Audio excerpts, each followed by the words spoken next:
Gente, oi, eu Vitor Trianon, um abraço a todos vocês. Aqui quem fala é o Lucas Neto. Ouça diariamente, das 11 ao meio-dia aqui na Trianon, o programa O Melhor para a Melhor Idade. Um programa diário direcionado para a terceira idade, para a melhor idade. Aqui, são aqueles que fazem parte do seu dia a dia, da vida de todos dessa crescente faixa de população. Médicos, nutricionistas, professores de educação física, serviços, artistas, públicos, cultura. E hoje você escreveu sobre o militar também, né? Um programa de utilidade pública sobre prestação de serviços. Mas que eles pagam. Divulga. Não. Damos com a sua Mas hoje eu já vi um comentário no 247 que vai se contar Trianon. Agora, vai subir para cá. Saúde especialista em pessoas. Informe vai falar aqui, você sai na frente. 0800 77 22400. ARS 30.214-7. Não é possível que você suporte a barra de olhar nos olhos do que morre em suas de hoje, o programa Anjinhos da Noite está em volta na rádio. uma coisa que você Anjinhos da Rua. Você pode à meia-noite. É isso aí, pessoal. Das 22h30 à meia-noite, eu sou Henrique Machado. Não, né? Ana Mia, Maila Valani. Mais um minutinho só. Todos nós, Projeto Anjinhos da Rua, esperamos por vocês. O programa Anjinhos da Noite, aqui na Rádio Trianon. Quer caneta? Esse aqui é Projeto Anjinhos da Rua. Vou comprar as canetas aqui. Boa.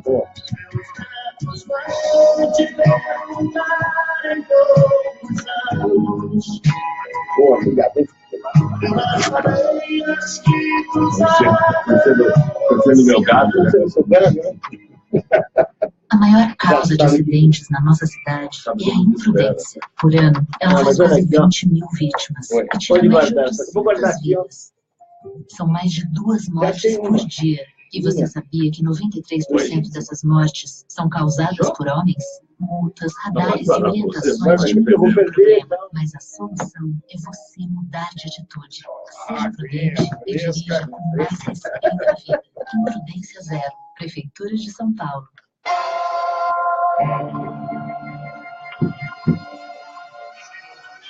Olá, eu sou Ed Valadão e estarei com vocês todas as quintas-feiras, das 3 às 4 da tarde, aqui na Trianon, com Hora da Cidadania. Um programa de ideias e debates para a reconstrução. Ok, o relógio está certo? Atrasado. Então tenho que ler 1 minuto a mais.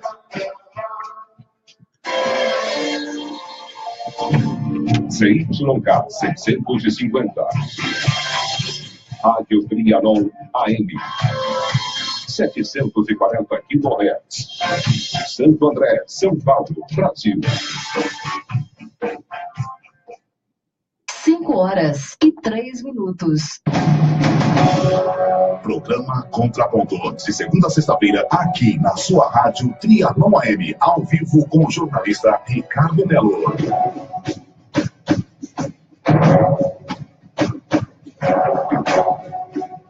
Os militares brasileiros resolveram voltar à cena. O local escolhido não poderia ser mais propício. Durante uma celebração da maçonaria, um membro da alta cúpula do Exército pregou abertamente a intervenção armada. O oficial estava fardado para não deixar dúvidas sobre seu recado. Para o general Antônio Hamilton Mourão, a Constituição de 1988 não presta, a sociedade está anímica e o Estado partidarizado. Abre aspas. Os poderes terão que buscar a solução. Se não conseguirem, chegará a hora em que nós teremos que impor uma solução. Fecha aspas. Mourão foi mais explícito quando falou do golpe de 64. Abre aspas. O que interessa é termos a consciência tranquila de que fizemos o melhor e que buscamos de qualquer maneira atingir esse objetivo. Então, se tiver que haver, haverá. Fecha aspas. Tão errado quanto exagerar a fala do general seria menosprezá-la. O desastre político, econômico e judicial provocado pelo golpe parlamentar é o caldo de cultura para salvacionismos do tipo pregado pelo general Mourão.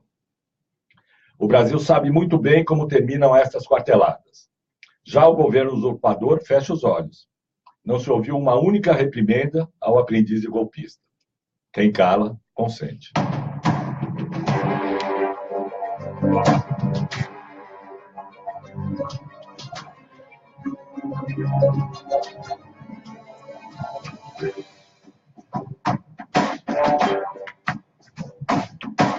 São 5h05 em São Paulo. Falamos diretamente dos estúdios da Rádio Trianon, AM 740.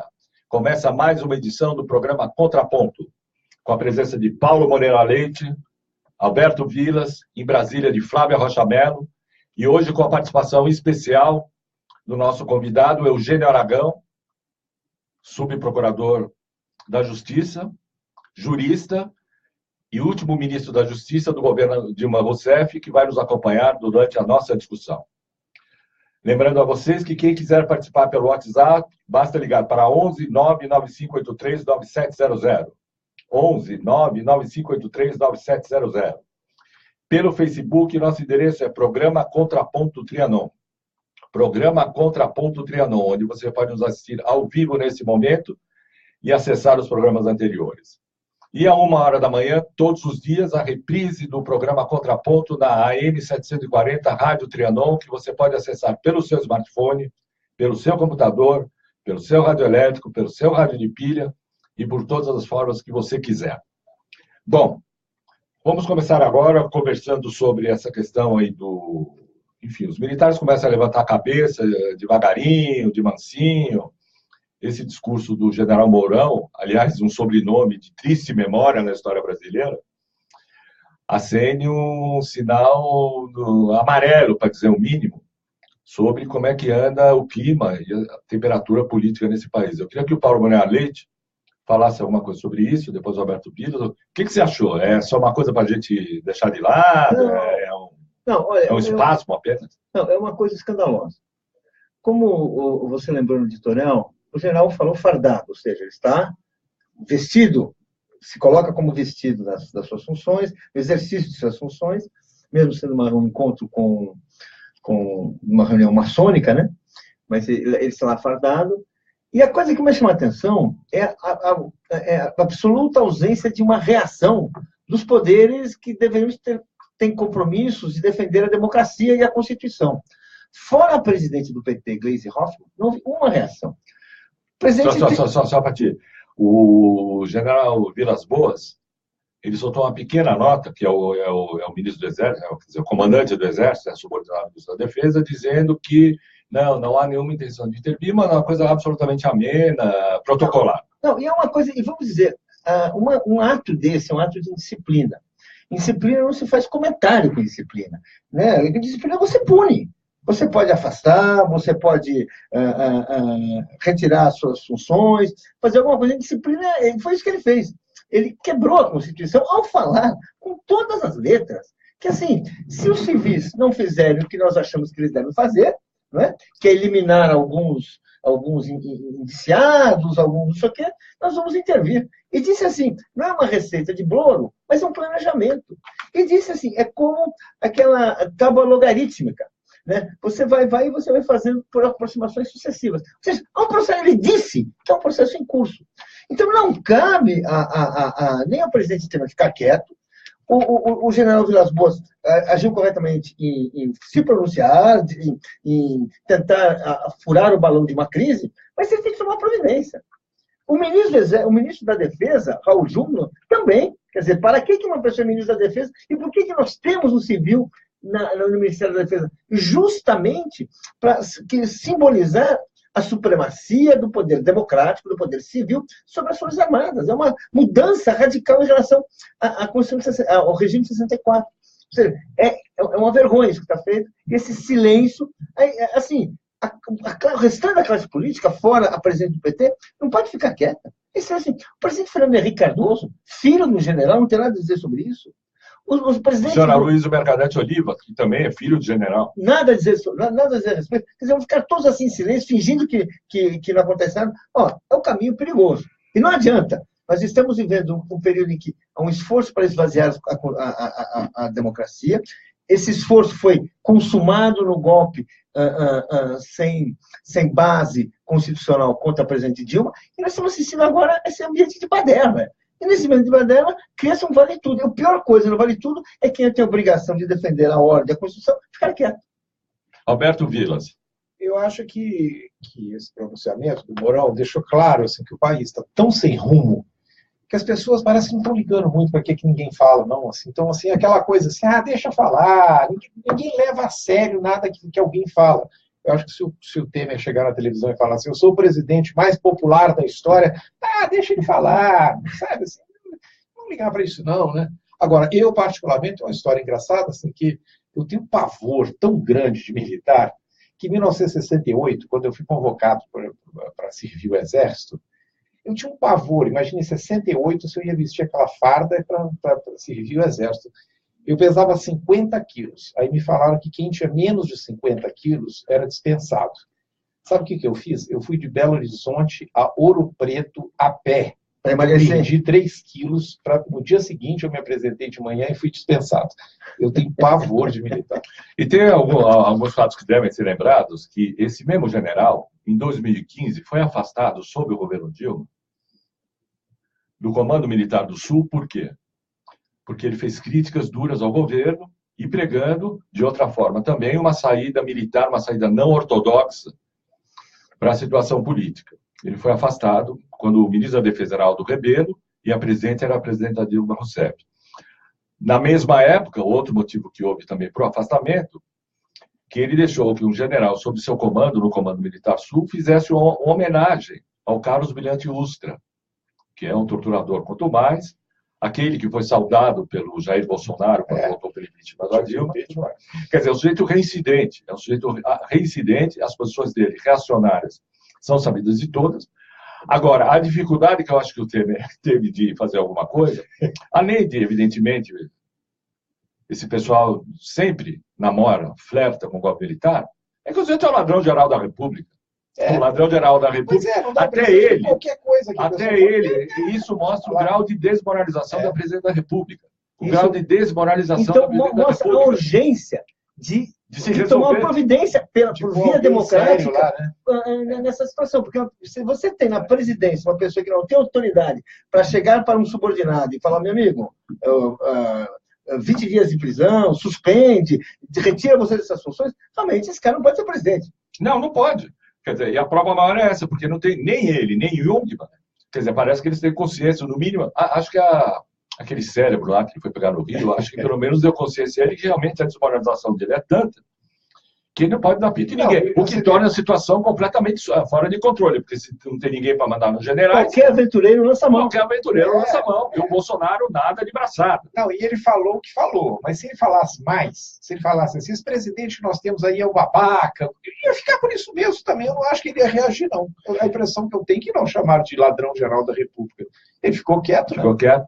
E só uma última coisa para lembrar, para aqueles que não se lembram, nós estavam vivos na época, o nome Mourão, de triste memória, nós dissemos, porque era o nome do general Olímpio Mourão Filho, tinha um sobrenome igual, embora acho que não sejam parentes, que foi aquele que iniciou a sedição de 1964, trazendo suas tropas de Minas Gerais em direção ao Rio e a São Paulo, e que detonou o golpe que levou ao poder o Castelo Branco e que depois tudo aquilo que se viu, aqueles anos todos de chumbo, só lembrando trevosos que o país todo viveu. Mourão não é aumentativo de Moro, não, né? Não, mas é sugestivo também, viu, Alberto? Alberto Vilas, como sempre, arguto.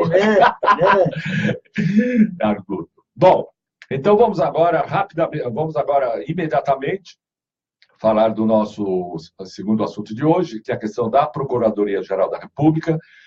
O ex-ministro Eugênio Aragão já está na linha, em Brasília. Flávia Rocha Mello está na linha em Brasília. Eu queria que a Flávia Rocha Mello rapidamente desse um resumo do que aconteceu hoje com a posse da Raquel Dodge, para depois passarmos a ouvir o ministro Eugênio Aragão. Flávia, vamos lá? Oi, Ricardo, boa tarde. O assunto principal em Brasília hoje é a posse da Raquel Dodge, né, como Procuradora-Geral da República. Às 8 horas da manhã. No discurso, ela falou em respeitar a Constituição em combate à corrupção e que ninguém está nem acima nem abaixo da lei. E ela falou isso ao lado do Michel Temer, do Rodrigo Maia, que é o presidente da Câmara, do Eunice Oliveira, presidente do Senado, que os 3 são investigados por corrupção. Na mesa da posse, somente a Carmen Lúcia não é investigada. E ela, né, o Temer também fez um discurso rápido, ele falou que tem que ser respeitada a Constituição também, e falou de abuso de autoridade. Então foi isso. Hoje teve uma posse às 8 horas da manhã em Brasília, uma coisa inédita, cheio de gente em Brasília, segunda-feira de manhã. O Janot não apareceu, né? O Janot não apareceu. Ele falou que não apareceu por questão protocolar. É que o convite dele foi por e-mail. Você imagina, você convida o seu antecessor por e-mail. Não houve qualquer cuidado ou protocolo com o Janot. Ele estava no prédio, mas ele não foi à posse. Mas agora, isso na mesa... é meio uma desculpa para eu dormir, né? Porque, bom, enfim, ele não foi. E na mesa tinham 3, né, denunciados. Agora, no público ali devia ter uma multidão, né? Assim, acho que quase todos, talvez, né? Bom, boa tarde, ministro Eugênio Aragão. É um prazer e uma satisfação em recebê-lo aqui no programa Contraponto da Rádio Trianon. Satisfação minha. Ministro, eu gostaria, para começar a nossa conversa, o que o senhor está achando dessas mudanças na Procuradoria-Geral? Para que lado elas apontam? Se é que elas apontam para algum lado? Olha, é tudo uma grande surpresa. Para a gente fazer qualquer tipo de prognóstico para onde vai. Porque existem 2 coisas. Existem as características da Procuradora-Geral, mas existe também o ambiente corporativo, né, do Ministério Público. E a gente tem que olhar o todo para saber para onde vai, porque o Procurador-Geral da República pode muito, mas não pode tudo dentro da casa. Então, me parece que este é o momento que a gente está vivendo de ter certeza. Agora, eu acredito que a doutora Raquel, ela, pelo menos, tem uma grande vantagem sobre o doutor Janot.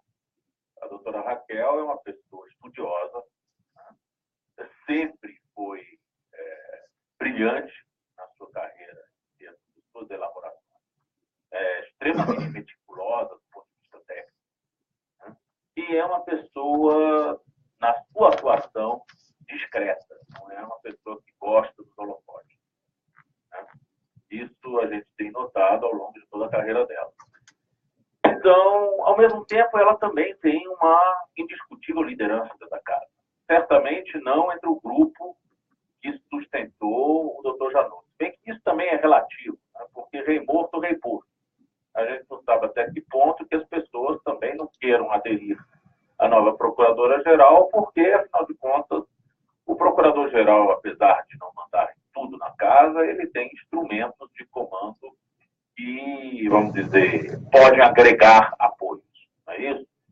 Grupos de trabalho, envolvimento de colegas, missões interessantes.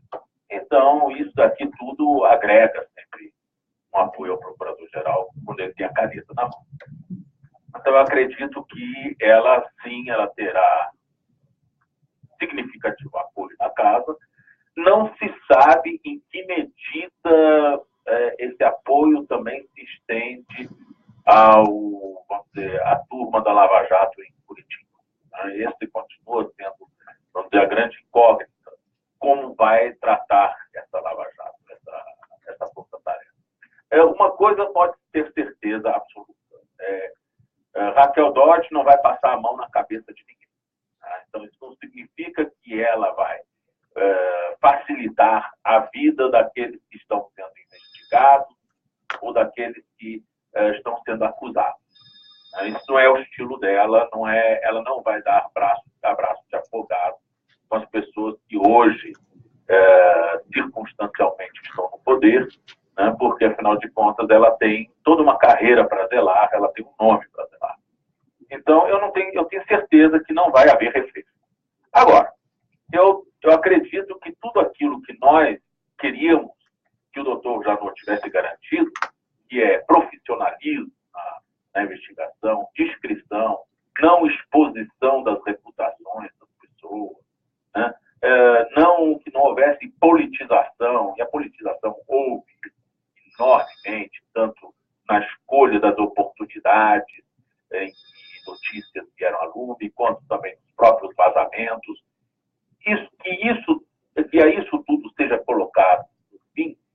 isso é o que se espera. Aliás, era isso que se esperava de Janot em 2014, não é isso? Em 2013, quando ele foi nomeado, porque, afinal de contas, o que se queria com a nomeação dele era uma atuação com liderança forte e sem vamos dizer, sem aqueles arroubos típicos que foram do mensalão.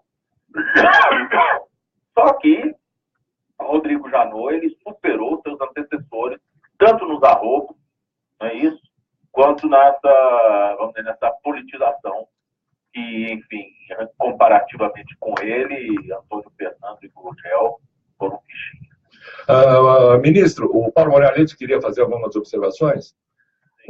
Ministro, como é que vai o senhor? É um prazer estar aqui, é um prazer falar com o senhor depois de tanto tempo.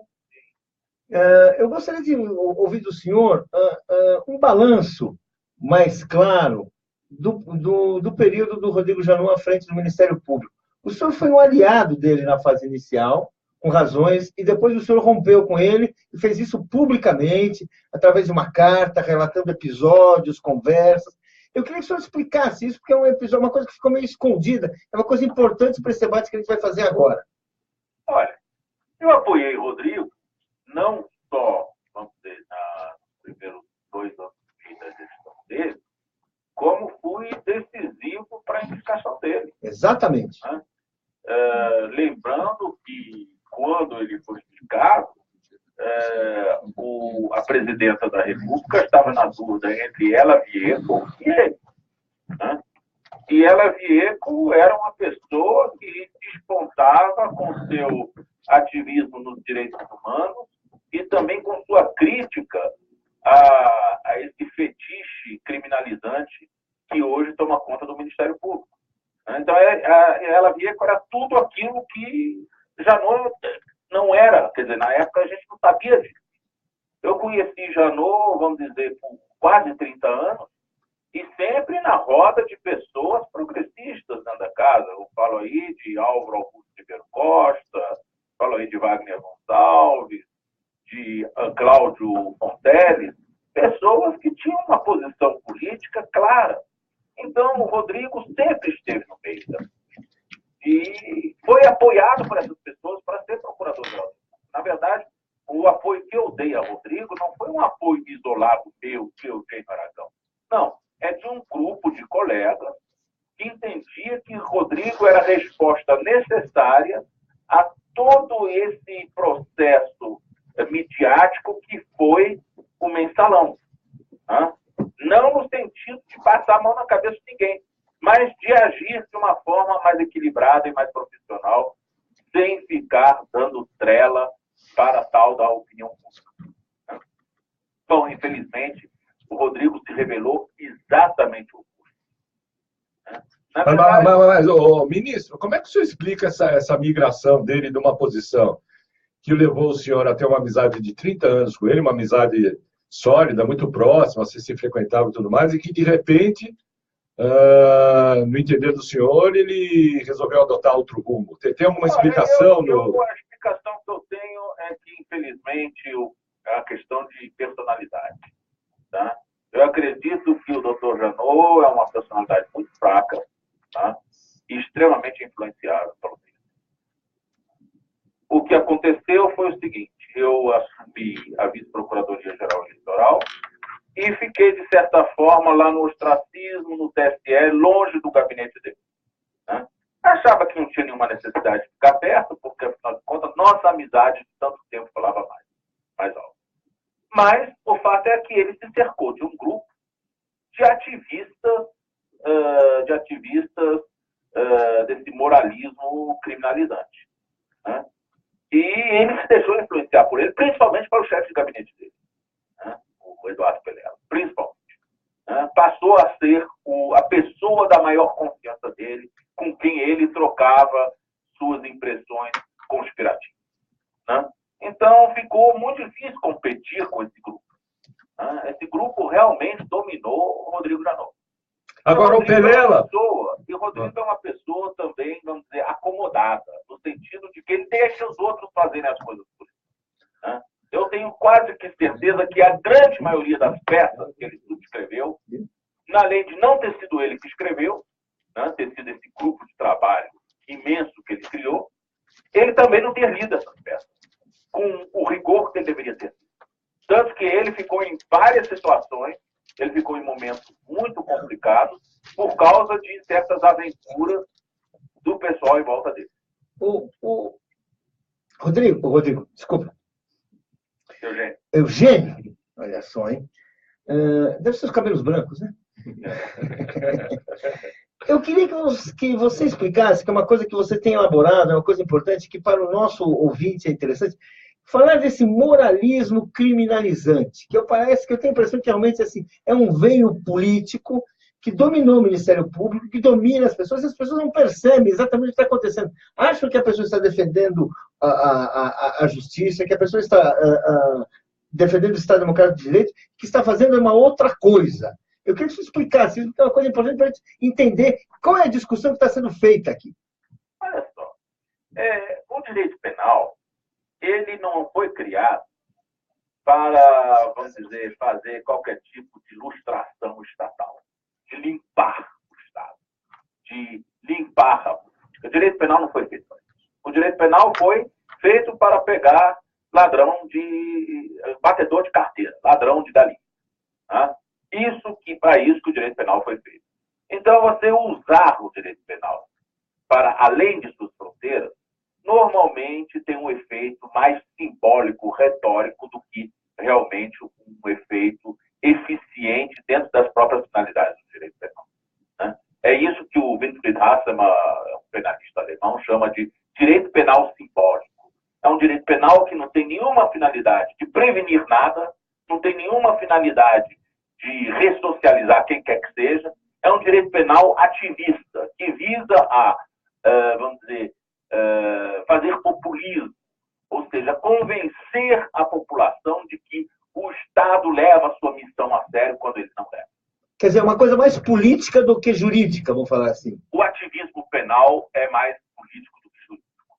Tá? Ele não tem, vamos dizer, nenhum tipo de cabimento dentro das próprias finalidades do direito penal. E ele faz justiça, assim, tendo uma seletividade política, tendo um fundo político que a gente pode ser mais ou menos evidente, mas que às vezes se pode notar, se pode ficar claro que ele tem um lado dentro da política? Olha, veja bem, me parece que o ativismo penal no Ministério Público, ele não diz respeito necessariamente a uma intenção de derrubar este ou aquele governo. Tá? Ele diz respeito muito mais a garantir ao Ministério Público como instituição / corporação, porque hoje a gente não sabe onde começa um e acaba o outro, né? Uma posição hegemônica dentro do Estado. Tá? Visa muito mais a isso. Eles querem mandar no Estado, é isso? É de mandar no Estado, de certa forma, de ter o Estado na rédea pública. Por quê? Porque é disso que advém as grandes vantagens e advém a posição privilegiada do Ministério Público e de outras carreiras de Estado, como a polícia, como o judiciário, como elite do serviço público. A sua condição de elite tem muito a ver com a valorização política de suas atribuições. Né? Então, quando a gente sobrecarrega o direito penal, na verdade, o que está querendo fazer? É fazer com que os atores persecutórios tenham a sua função valorizada dentro do Estado. Né? No fundo é isso. Então, eu vejo muito mais isso como um discurso corporativo do que qualquer outra coisa. Agora, claro, também tem muito a ver com o conservadorismo dos membros do Ministério Público de uns tempos para cá, de uma década, de 2 décadas para cá. Por quê? Porque é o sistema de recrutamento, o concurso público, que gerou esse tipo de distorção. No momento em que você tem uma carreira valorizada, com altos rendimentos, ela passa a atrair não mais apenas aquela clientela normal do serviço público, vamos dizer, o servidor padrão, né? O Barnabé, mas essa carreira passa a atrair pessoas que normalmente escolheriam carreiras mais vantajosas, como, por exemplo, a advocacia corporativa. Não é isso? Elas começam a ver no Ministério Público uma alternativa de prestígio social. Então, só que essas pessoas que passam a concorrer no concurso público, essa nova clientela, ela descarta a outra clientela do Barnabé. Por um motivo muito simples.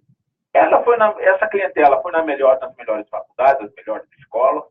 Né? Essa clientela tem papai e mamãe para cuidar deles. Essa clientela pode se inscrever nos melhores cursinhos e pode se preparar praticamente sem precisar trabalhar. Então, o Barnabé, ele não tem como competir com esse pessoal. Então, não é à toa que nos concursos públicos, nos últimos concursos públicos do Ministério Público e das magistraturas também, vocês vão ver majoritariamente gente da classe média alta. Né? E isso traz, claro, uma visão conservadora. Esse povo está atrás de conservar o seu prestígio e sua redoma de bem-estar social. Isso que eles têm, inclusive, como classe fora do Estado, eles carregam para dentro do Estado, é eles isso? Carregam para dentro do Estado, que é uma visão de elite.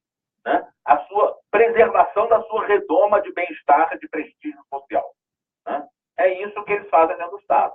Então, a visão é necessariamente conservadora, e aí a gente vê, por exemplo, durante essas últimas décadas, vamos dizer, quase que uma migração do peso, do enfoque, vamos dizer, do peso principal de atuação do Ministério Público, da área de direitos humanos, de interesses difusos, interesses e direitos coletivos, para a área de persecução penal e para a área de improbidade administrativa. Ou seja, para a área política. Nós estamos falando de pessoas que querem intervir na política sem ter voto. Querem intervir na política a partir de concurso, não é isso? Eu diria mais.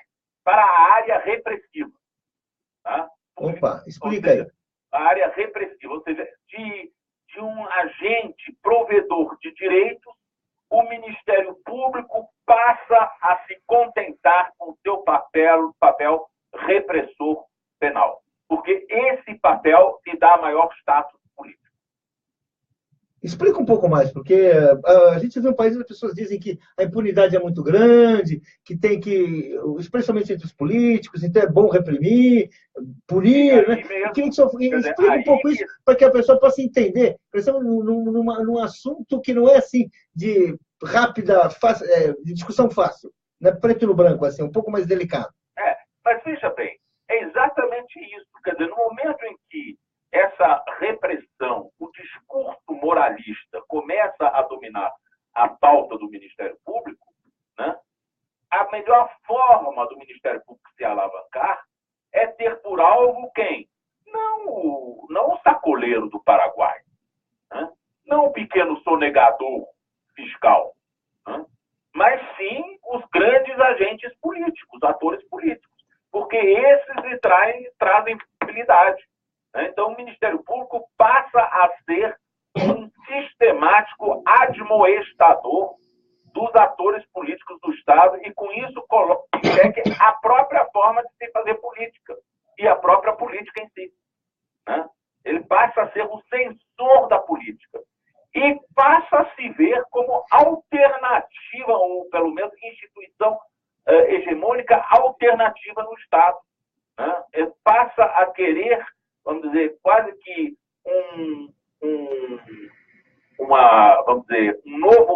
um novo ponto de equilíbrio no Estado, ou seja, um novo pivô no Estado, dentro do judiciário. Né? E isso daí, com certeza, não faz bem para a democracia. Né? É este momento que nós estamos vivendo, que é, vamos dizer, o fortalecimento excessivo dessas estruturas burocráticas do Estado, que não tem nenhuma legitimidade pelo voto popular. A sua legitimidade deveria ser a sua submissão às leis aprovadas pelo Parlamento. Aí, com essa submissão, a sua atuação seria legítima. Né? Mas no momento em que o Parlamento é colocado em xeque e não há mais essa submissão, e sim uma atitude crítica em relação à legislação. E muitas vezes nós vamos ver o Ministério Público extrapolando a legislação, porque entende que a legislação, do jeito que está, protege bandido, né? Nós vamos ver que ele perde a sua legitimidade, porque não mais se assenta em cima desse, vamos dizer, desse referencial, que é, vamos dizer, a lei elaborada pela soberania popular, né? Ele passa a querer ter uma legitimidade por si só, que ele não tem. Ao Alberto Vilas, gostaria de falar com o senhor também, ministro. Ministro, eu gostaria de saber se o senhor consegue imaginar o dia em que o Brasil vai deixar de ser esse grande fórum que virou. Que a gente só tem notícia de quem vai depor, quem vai relatar, quem foi preso, quem foi solto, quem roubou pouco, quem roubou muito. Porque eu estou pensando em fazer o curso de Direito para entender o noticiário. O senhor não consegue imaginar o Brasil um pouco mais tranquilo um dia? Olha, eu estou achando que vai ser um trabalho complicado, por um motivo muito simples, né? Essa judicialização excessiva da vida nacional, ela gerou uma polarização enorme, né? Ou seja, o problema é que nós tivemos um deslocamento do conflito, do fogo, para dentro da sociedade, né? Então, a sociedade, ela se posiciona. Como desposicionar essa sociedade hoje é complicado, né? Porque é fácil você jogar ela dentro desse conflito. Agora, tirar desse conflito é muito complicado. Precisa haver um consenso na sociedade de que esse excesso de judicialização faz mal à política e faz mal à administração da coisa pública, né? Nenhum governo consegue realizar suas finalidades sob a espada de Damocles um Ministério Público com sangue nos dentes. Isso é impossível. Em nenhum país do mundo isso acontece. E o que o senhor acha da Lava Jato, ministro? A essa altura do campeonato, já faz, acho que 2, 3 anos que a Lava Jato está na praça. Que balanço que é possível fazer da Lava Jato? São uns 3 anos. Né? 3 anos. Que balanço? Ela ajudou, atrapalhou, ela está destruindo setores importantes da economia, mas isso é o custo de fazer uma limpeza, uma higienização da política brasileira. Bom, enfim, o que o senhor acha disso? Existe uma coisa que é aparente e outra coisa que é latente, né? Me parece que, pelas aparências, a Lava Jato visa a colocar a nu as práticas pervertidas da nossa política, da nossa forma de financiar a política, tá? Se fosse só isso, não seria mal. Não há ninguém neste país, mas ninguém, nem os próprios atingidos, né, que possa dizer que é contra a luta contra a corrupção, né? Isso não existe. É a mesma coisa que algum torturador de defender a tortura abertamente como, vamos dizer, um método legítimo de extrair provas. Ninguém diz. A tortura é feita nos porões, às escondidas, né? E mesmo o corrupto não vai jamais dizer que a corrupção é uma coisa boa, não vai ter vergonha, vai ter vergonha. Então, quer dizer, é um truísmo dizer que a corrupção em si é uma coisa ruim e que precisa ser combatida, né? Agora, o problema é o enfoque que se dá a isso, né? Me parece que um país que vive exclusivamente, o que está acontecendo com o Brasil há quase 3 anos, né, que vive exclusivamente pautado pela luta contra a corrupção, né, ele está perdendo enormes oportunidades de desenvolvimento, de colocar no mercado internacional. E cá para nós, desculpe a linguagem fula popular, mas está colocando seu traseiro na janela, né? Ninguém gosta de ver uma situação dessa, de investir num país que bota o seu traseiro na janela. O senhor pode falar, não tem ninguém do MBL aqui para censurar o senhor. Pode ficar tranquilo. Então, me parece que este é o grande problema do Brasil. Essa exposição pornográfica das suas vísceras políticas, né? Não é a luta em si. Tudo bem, ninguém acha que está errado de botar um empresário que promove cartelização por via das péssimas práticas empresário desse não deva responder por isso, não deva ir para a cadeia. O problema é a exposição da sua empresa e a quebra do ativo social que ela representa. Né? As empresas são muito mais do que as ações e seus ações. As empresas são os empregos que elas criam, são os tributos que elas permitem ser arrecadados, são a tecnologia que elas acumulam, know-how, e são, enfim, a condição de ponta de lança do Brasil no mercado global. Né?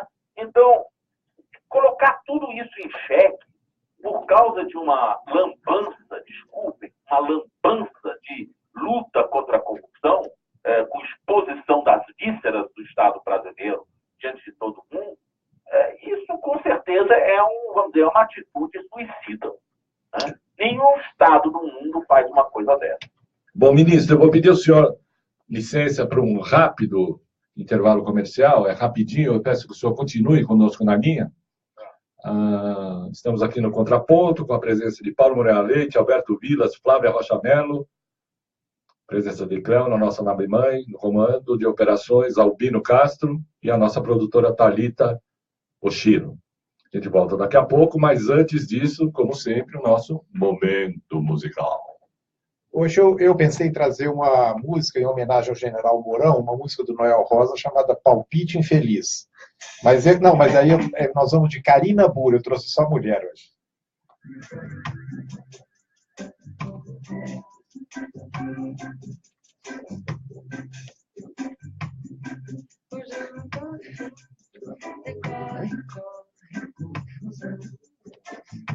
Eu quero passar a tarde estourando plástico bolha, mas hoje eu não tô afim de corre.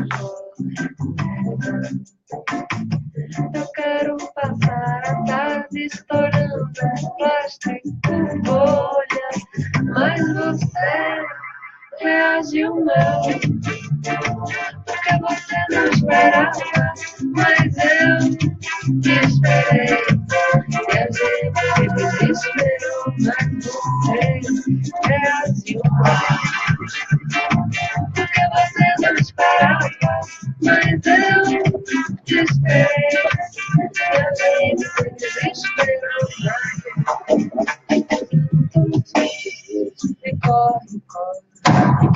Direto dos estúdios da Rádio Trianon, está no ar, ao vivo, o programa Contra.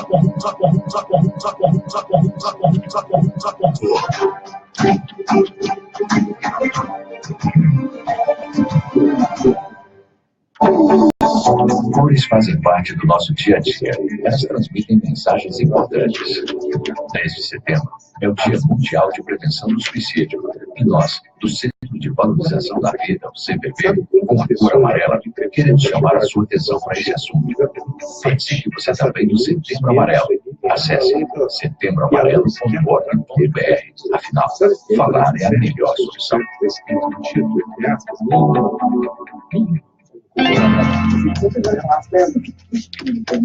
Atenção! Campanha da BESP em defesa da educação pública de qualidade e valorização dos professores. O governo do Estado reduz a verba da educação e não pune a máfia da merenda escolar. Não aceitamos fechamento e superlotação de classes e muito menos fechamento de escolas. Denuncie! Todos têm direito à escola pública. Criança, jovem e adulto que precisa estudar. Esta luta é de todos nós.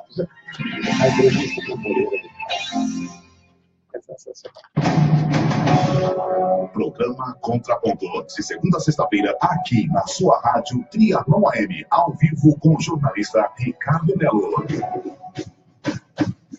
São 5 horas e 44 minutos em São Paulo. Falamos diretamente dos estúdios da Rádio Trianon AM 740, mais uma edição do programa Contraponto. Lembrando que o nosso WhatsApp é 11 99583 9700. 11 99583 9700. No Facebook, nosso endereço é Programa Contraponto Trianon, Programa Contraponto Trianon. Você pode acessar o programa ao vivo agora, nesse momento, ou ver os programas anteriores. Todos os dias, a 1h da manhã, você pode ter acesso à reprise do programa Contraponto no seu rádio de pilha, no seu rádio elétrico, pelo smartphone ou pelo celular. Bom, só antes de voltar à conversa com o ministro Eugênio Aragão, ministro da Justiça, o último ministro da Justiça do governo Dilma, só registrando aqui a presença do pessoal aqui no Facebook. Tomé Ferraz, uma das poucas reservas morais do Judiciário. Eugênio Aragão, ex-ministro da Justiça do final do governo Dilma. Ana Lúcia Matos, abraço ao ministro Eugênio Aragão. Cátia Andrade, aproveitando a descrença da sociedade e nos políticos, falando aqui da questão dos militares. Darli Chaves Brandão, Eugênio está certíssimo. Alexandre José Tonhoque, fora golpista Temer. João Alves, golpistas, judiciário, imprensa e grande parte do parlamento com apoio das Forças Armadas. Darli Chaves Brandão, o problema da Lava Jato é a exposição das empresas e a quebra das empresas com o desmonte de empregos. Neuma Miranda deixa uma pergunta no ar, a gente pode discutir depois, como prender o empresário corrupto e preservar a empresa. E Paulo Moraletti parece que quer colocar uma questão aqui para o ministro. Temos uma boa conversa sobre princípios, bastantes conceitos. Quero colocar uma coisa concreta, Eugênio. O que você acha do processo contra o presidente Lula? O senhor acredita em lawfare? O senhor acredita no quê? O senhor acha que estão fazendo justiça, que é uma coisa imparcial, correta? Como é que o senhor vê isso? Olha, para começar, o comportamento do Comportamento desculpa, ministro. Do juiz Moro. É tudo menos ortodoxo. Né? É tudo menos aquilo que se espera de um juiz sério. Né? Ele dar entrevistas sobre casos que estão em andamento, antecipar juízo de valor, né? Participar de estreia de filmes sobre si mesmo, indo pelo tapete vermelho, né? Dar palestras remuneradas mundo afora. Né?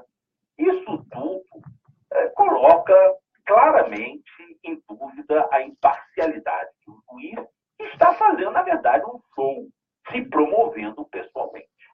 Né? E ninguém tem dúvida nenhuma a respeito das posições políticas do seu Moro. Né? Afinal de contas, ele não tem problema nenhum de aparecer sorridente, com tapinhas nas costas, com os principais adversários de seus réus, né? Como Aécio, como Dória, do LIDE, não é isso? Recebendo o prêmio da Globo, que é uma das maiores críticas dos governos do seu réu. Né? Então, isso mostra claramente onde estão suas simpatias, suas antipatias.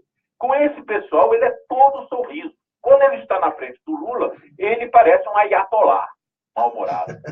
Né? Então, quer dizer, esse ayatolá risonho é a coisa mais engraçada do mundo. Né? Quando a gente vê ele com esses outros personagens. Né? Então, há uma clara seletividade ideológica dele. Ele não tem nem como disfarçar isso. Tanto que ele não tem como disfarçar, que na sentença dele contra o Lula, ele teve que usar 3/4 da sentença dele, praticamente, né? Se justificando, dizendo que ele é gente boa. Né? Então, isso daí já mostra que ele não é.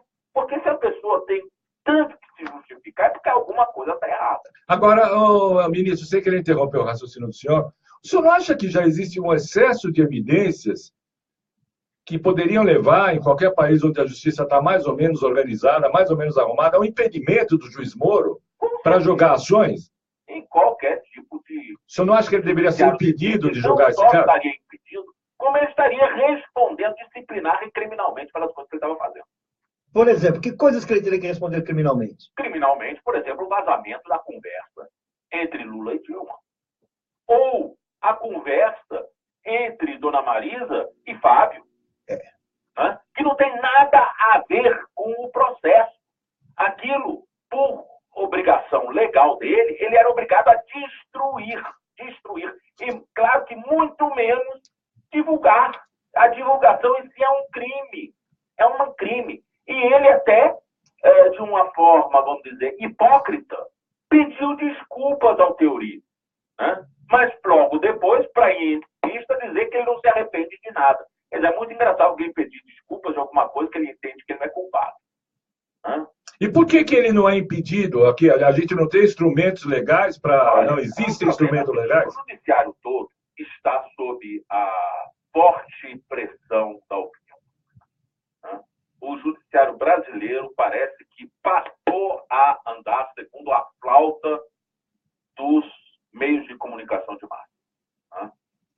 Enfim... Você está dizendo a grande mídia, é isso? Hein? Quando o senhor fala opinião pública, é a grande mídia. A grande mídia. Perdeu completamente a sua imparcialidade, sua autonomia. É um problema de crise do sistema.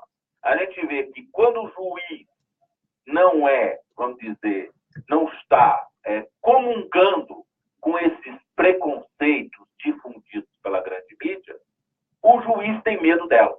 Ou é um ou é outro. De qualquer forma, ele está sempre acuado.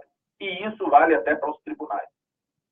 Pelo nível de bullying que a imprensa faz com qualquer um que ouse destoar dessa nova língua. Por que a gente chegou a esse ponto? É covardia, como dizem algumas pessoas? Por que a gente chegou a esse ponto que você tem um judiciário que realmente ele virou... uma caixa de ressonância, da mídia, ele não tem a sua independência, né? Que é para isso que ele existe. Ele parece uma editoria dos jornais da grande mídia, editoria do judiciário, é isso? E os juízes viraram os popstar, né? É o que está por trás. É que o nosso judiciário tem um enorme telhado, não é nem de vidro, é de celofane. Tá? Então, esse judiciário com telhado de celofane, ele sabe que ele tem uma série de práticas altamente duvidosas do ponto de vista de uma ética pública. Né? Desde tratos de juízes com advogados, passando pelos altos ganhos muito acima do teto de grande parte dos seus atores, e de comportamentos esdrúxulos na vida pública. Então, por exemplo, o que é o padrão de esdrúxulo? Carteiradas, a pessoa se achar melhor que os outros, ser arrogante. O senhor sabe com quem o senhor está falando? Os hábitos, não sabe. Então, é um judiciário que sempre teve esse tipo de postura que não é nada popular. Então, de certa forma, é um judiciário que tem muito a perder se ele agora resolver nadar contra a maré.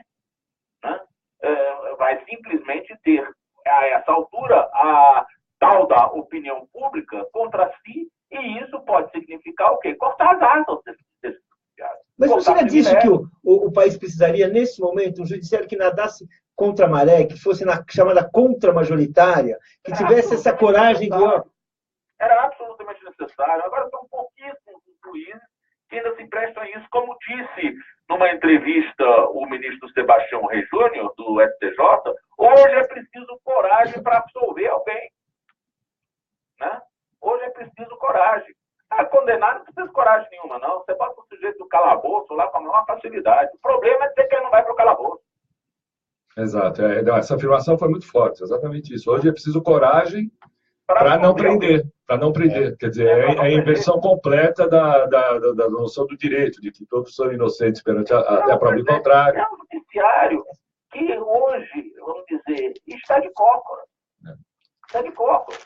Então, a gente vê isso... O judiciário está de cócoras, é exatamente isso. A gente vê no próprio CNJ, as inúmeras representações contra o Moro, todas foram parar no arquivo, e as que não foram parar no arquivo estão na gaveta. Nenhuma anda. E os casos são gravíssimos, como esse, por exemplo, desses vazamentos. O que o senhor achou da entrevista do Ângelo Vilela, procurador, publicada hoje na Folha, em que ele faz várias denúncias sobre delações premiadas, diz que foi acusado de um processo forjado. O que o senhor acha disso?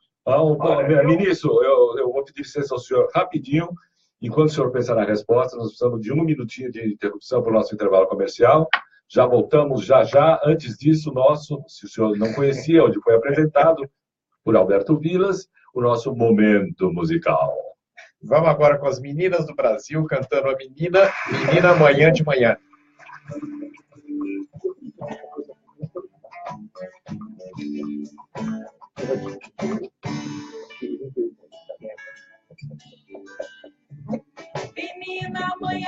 manhã, quando a gente acorda, quero te dizer que a felicidade vai desabar sobre os homens, vai desabar sobre os homens, vai desabar sobre os homens. Na hora ninguém escapa, debaixo da cama ninguém se esconde, a felicidade vai desabar sobre os homens, vai desabar sobre os homens, vai desabar sobre os homens. Direto dos estúdios da Rádio Trianon, está no ar, chegou o programa Contraponto.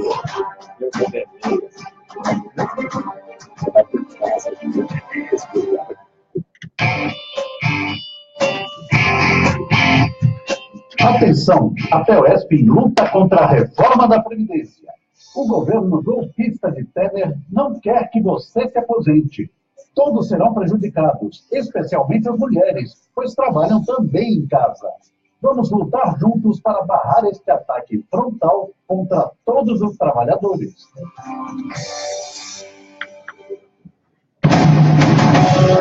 Programa Contraponto, de segunda a sexta-feira, aqui na sua rádio Trianon AM, ao vivo com o jornalista Ricardo Melo. São 5 horas e 56 minutos de São Paulo. Voltamos com mais uma edição do programa Contraponto, direto dos estúdios da Rádio Trianon AM 740 São Paulo. Com a presença de Paulo Moreira Leite, Alberto Vilas, produção de Thalita Oshiro, Cléo na nave-mãe, na mesa de comando, sob direção de Albino Castro. Estamos conversando com o ministro Eugênio Aragão, último ministro da Justiça do governo Dilma, jurista e subprocurador. Paulo Moreira Leite tinha feito uma questão, dá para você repetir, Paulo, para a gente poder falar com o ministro? Na Folha de hoje, o procurador Ângelo Vilela faz graves denúncias sobre o Ministério Público, sobre a delação premiada, sobre as relações premiadas, num relato que assim, é de deixar todo mundo preocupado, de cabelo em pé, uma coisa assim. O que você achou dessa entrevista? Olha, veja bem, eu conheço o Ângelo há muito tempo. Né? O Ângelo foi meu auxiliar. Ele fala que é muito amigo do senhor, era muito amigo do Janot, continuou amigo do senhor e se afastou do Janot. Exatamente. Inclusive, eu até defendi o Ângelo abertamente num artigo que eu escrevi, que saiu no Conversa Fiada, saiu no Diário do Centro do Mundo e outros sites. Grande blog Conversa Fiada do nosso amigo Paulo Henrique Amorim. Pois é. Então, eu sei o que o Ângelo padeceu, tá? De uma profunda injustiça. Tá? O Janot nunca foi tão duro, vamos dizer assim, tão violento em relação ao colega como foi em relação ao Ângelo. Tá?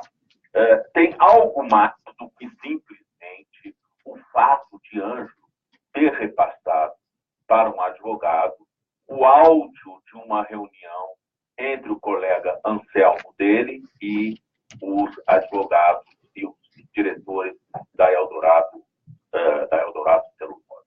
Tá? Tem mais do que isso, porque não faria sentido. A primeira coisa que alguém deveria fazer numa situação como essa era instaurar uma sindicância para saber o que está acontecendo. Né? Chamar ele para dar a versão dele. Mas não, mantém ele desinformado, sem saber o que está acontecendo. Né? E sem saber o que aconteceu. E, ao mesmo tempo,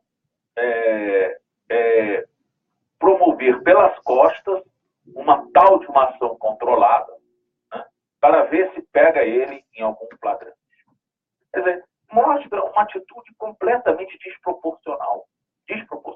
Até porque, cá para nós, o que ele divulgou para o advogado não estava sob sigilo coisíssima nenhuma. Pode até ser, vamos dizer, do ponto de vista do relacionamento entre colegas, pode ser visto pelo colega Anselmo dele como uma deslealdade. Né? Mas não como uma falha indisciplinar e muito menos como um crime. Porque aquilo não tem nenhum sigilo. Qual é o sigilo numa conversa entre um procurador e duas partes? E aquilo tem que ser aberto, aquilo tem que ter publicidade. Quer dizer, fazer as coisas escondidas é que é errado. Né? E principalmente